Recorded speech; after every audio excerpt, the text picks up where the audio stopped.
¿Cómo hallar la fracción de volumen que ocupa un átomo con respecto al volumen en que este átomo vibra en condiciones estándar y no estándar de presión y temperatura?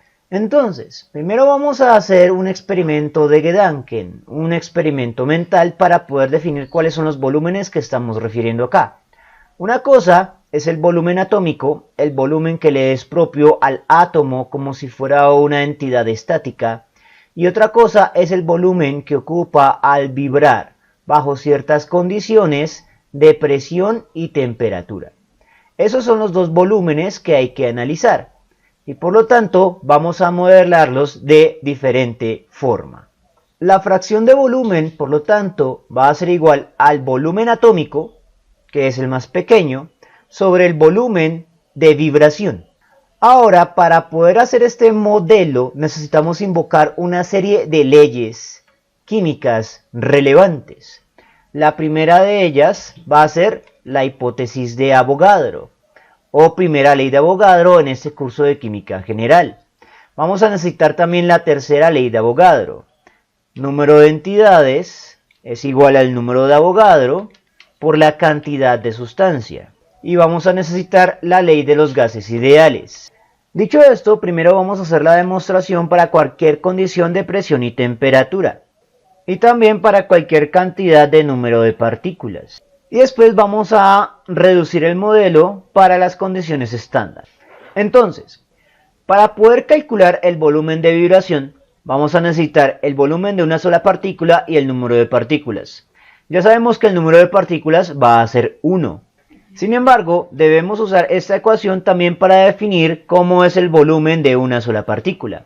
Y el volumen de una sola partícula es igual al cociente que ocurra entre el volumen de la sustancia y el número de partículas. Para poder calcular el volumen de la sustancia sobre el número de partículas para cualquier condición de presión y temperatura, emplearemos la ley de los gases ideales y la tercera ley de Avogadro.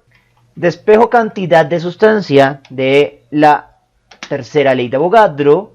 Reemplazo lo que vale cantidad de sustancia en la ecuación de los gases ideales.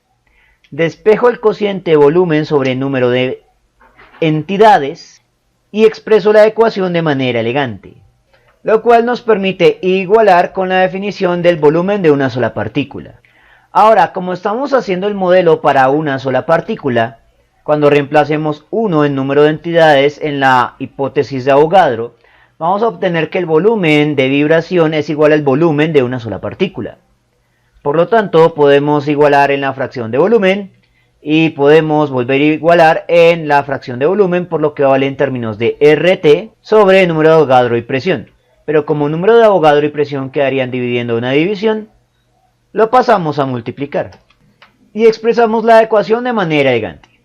Entonces, esto sirve para cualquier condición de presión y temperatura. Ahora vamos a determinar cómo sería esta ecuación, pero para las condiciones estándar de presión y temperatura.